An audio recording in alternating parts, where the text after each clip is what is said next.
Tiga. Assalamualaikum warahmatullahi wabarakatuh. Waalaikumsalam warahmatullahi wabarakatuh. Saya Rizky Febriansyah selaku pemateri dari strategi pemasaran berbasis budaya untuk konsumen.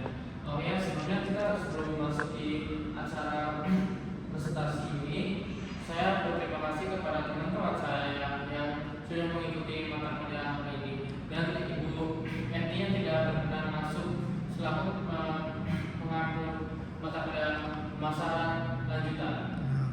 Oke, mari kita mulai masuk pada materi ini.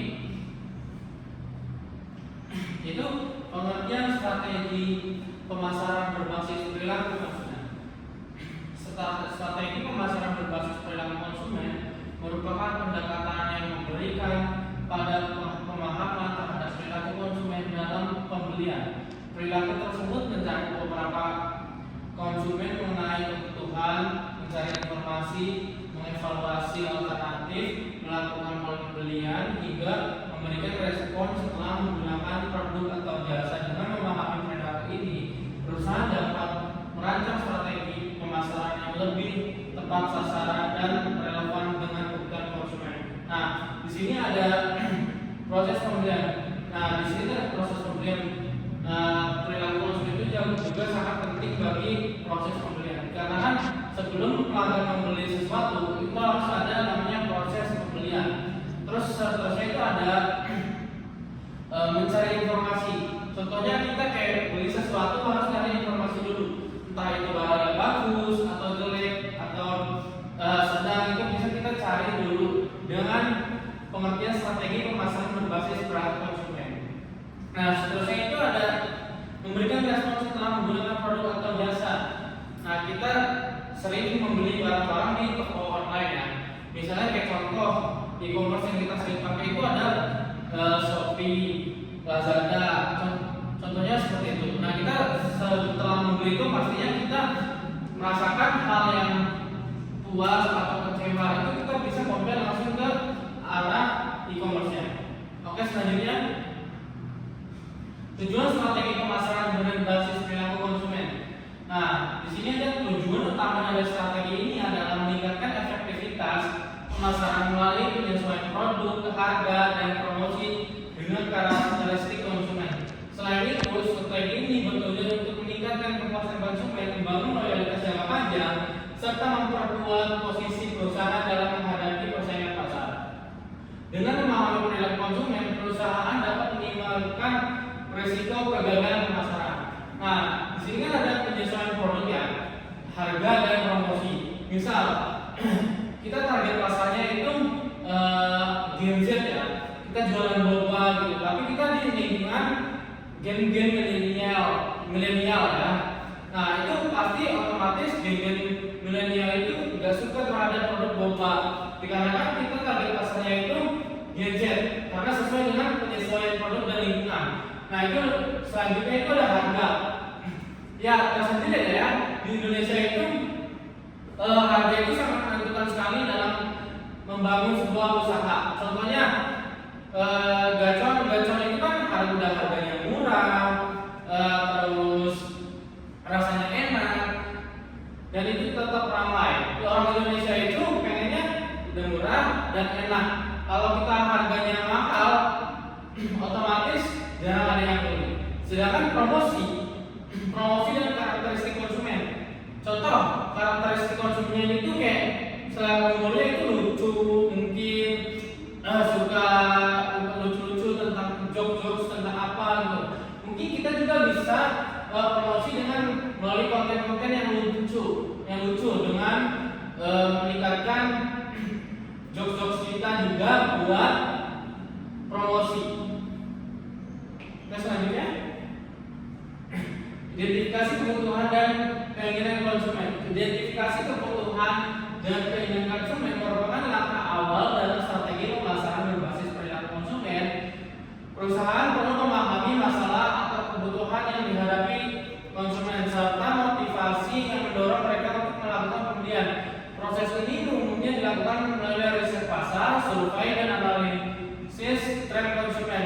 Hasil identifikasi tersebut menjadi dasar dalam mengembangkan produk dan penyusunan strategi pemasaran. Nah, Di sini ada perusahaan perlu memahami masalah atau kebutuhan yang dihadapi konsumen. Nah, misal konsumen kita itu sedang mengalami kebutuhan kayak perabotan rumah tangga, entah itunya pancinya rusak atau apa, kita dapat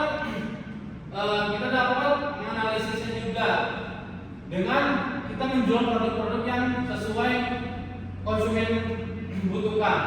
Jangan kita jual, misal kita jual es teh tapi konsumennya membutuhkan barang-barang elektronik apa yang tidak sesuai. Oke. Selanjutnya itu mendorong mereka melakukan pembelian. Contohnya itu mendorong dalam apa? Contohnya itu seperti mendorong konsumen itu seperti melakukan promosi dengan tren-tren yang sekian ramai di internet, itu bisa juga mendorong pembelian. Oke, next. Segmentasi pasar berdasarkan perilaku. Segmentasi pasar berdasarkan perilaku dilakukan dengan melakukan konsumen berdasarkan kebiasaan membeli, tingkat loyalitas, manfaat yang dicari, serta frekuensi pembelian produk. Segmentasi ini membantu perusahaan untuk menentukan target pasar yang lebih spesifik sehingga strategi pemasaran dapat difokuskan pada kelompok konsumen yang paling potensial. Dengan demikian, penggunaan sumber daya pemasaran menjadi lebih efisien. Oke, selanjutnya analisis proses keputusan pembelian. Analisis proses keputusan pembelian bertujuan untuk memahami tahapan yang dilalui konsumen sebelum dan sesudah melakukan pembelian. Tahapan tersebut meliputi pengenalan kebutuhan, pencarian informasi, evaluasi alternatif, keputusan pembelian, dan perilaku pasca pembelian. Dengan memahami setiap tahap, perusahaan dapat menyusun strategi pemasaran yang sesuai, seperti promosi yang informatif pada tahap pencarian informasi atau layanan purna jual pada tahap pasca pembelian. Oke, next. Selanjutnya itu ada penyesuaian produk dan harga. Penyesuaian produk dan harga dilakukan berdasarkan preferensi dan persepsi nilai konsumen. Produk yang ditawarkan harus memiliki kualitas, fitur, dan manfaat yang sesuai dengan kebutuhan konsumen. Sementara itu, menetapkan harga perlu mempertimbangkan daya beli dan persepsi konsumen terhadap nilai produk. Penyesuaian ini bertujuan untuk meningkatkan minat beli serta kepuasan konsumen. Next, strategi promosi yang tepat sasaran. Strategi promosi yang berbasis pada konsumen menekankan pada penyampaian pesan yang sesuai dengan karakteristik dan gaya hidup konsumen. Perusahaan dapat memanfaatkan media digital dan media sosial untuk menjaga konsumen serta lebih personal dan interaktif. Promosi yang tepat sasaran akan meningkatkan efektivitas komunikasi pemasaran serta memperkuat hubungan antara perusahaan dan konsumen. Oke, next. Evaluasi dan umpan balik konsumen. Evaluasi dan umpan balik konsumen merupakan tahapan penting untuk menilai keberhasilan strategi pemasaran perusahaan. Perlu mengukur tingkat kepuasan dan loyalitas konsumen melalui survei belasan dan data penjualan. Informasi ini digunakan sebagai dasar untuk melakukan perbaikan dan pengembangan strategi pemasaran agar tetap sesuai dengan perubahan perilaku konsumen. Oke, di kali ini kita akan memasuki sesi tanya jawab. Ada yang mau bertanya? Saya bertanya. Oke, silakan. Perkenalkan, nama saya Victor Purnomo. Saya bertanya, Ya. apa perbedaan antara pemasaran berbasis perilaku konsumen dengan pemasaran tradisional? Mungkin di sini saya langsung jawab ya. Perbedaan antara pemasaran berbasis perilaku konsumen dan pemasaran tradisional terletak pada fokus pendekatannya. Itu pendekatan pemasaran tradisional lebih menekankan pada produksi dan perusahaan seperti kualitas produk, harga dan distribusi. Nah, sedangkan perbedaan pemasaran berbasis konsumen itu melalui pendekatan secara langsung antara konsumen. Oke, next selanjutnya. Silakan ada yang mau bertanya lagi.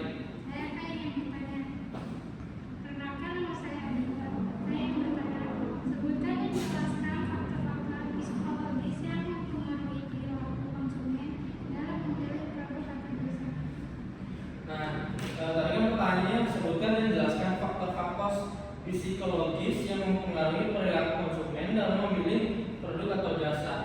Mungkin di sini faktor-faktor psikologisnya itu ada beberapa macam ya. Antara lain itu seperti kayak motivasi, persepsi, pembelajaran, harga dan sikap.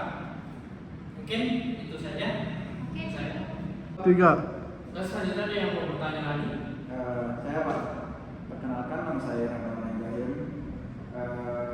Pertanyaan saya, faktor apa saja yang mempengaruhi perilaku konsumen dalam membeli suatu produk? Oke, mungkin di sini saya langsung jawab ya. Faktor-faktor yang mempengaruhi perilaku konsumen dalam membeli suatu produk dapat dikelompokkan ke dalam beberapa aspek utama, yaitu faktor budaya, sosial, pribadi, dan psikologis. Nah, faktor budaya itu mencakup nilai norma dan kebiasaan yang berkembang dalam masyarakat dan mempengaruhi pola konsumsi seseorang. Budaya menentukan apa yang dianggap penting, layak, dan dibutuhkan oleh konsumen. Faktor sosial meliputi pengaruh keluarga, kelompok, acuan, teman, serta status sosial yang dapat membentuk sikap dan keputusan memilih konsumen. Nah, selanjutnya itu adalah faktor pribadi. Faktor pribadi itu berkaitan dengan karakteristik individu seperti usia, pekerjaan, pendapatan, gaya hidup, dan kepribadian. Perbedaan karakteristik pribadi ini menyebabkan setiap konsumen memiliki kebutuhan dan preferensi yang berbeda-beda. Cukup. 3. Oke, selanjutnya ada di sini ada kesimpulan ya. Secara keseluruhan, strategi pemasaran berbasis perilaku konsumen merupakan pendekatan yang mendekatkan pentingnya pemahaman terhadap konsumen sebagai pusat kegiatan pemasaran. Dengan menerapkan strategi ini secara konsisten, perusahaan dapat menciptakan pemasaran yang lebih efektif, meningkatkan kepuasan dan loyalitas konsumen, serta menjaga keberlanjutan usaha dalam jangka panjang. Oke, sekian dari presentasi kali ini dari saya. Mohon maaf ada salah kata atau salah penjawaban. Saya undur diri. Assalamualaikum warahmatullahi wabarakatuh. Waalaikumsalam warahmatullahi wabarakatuh.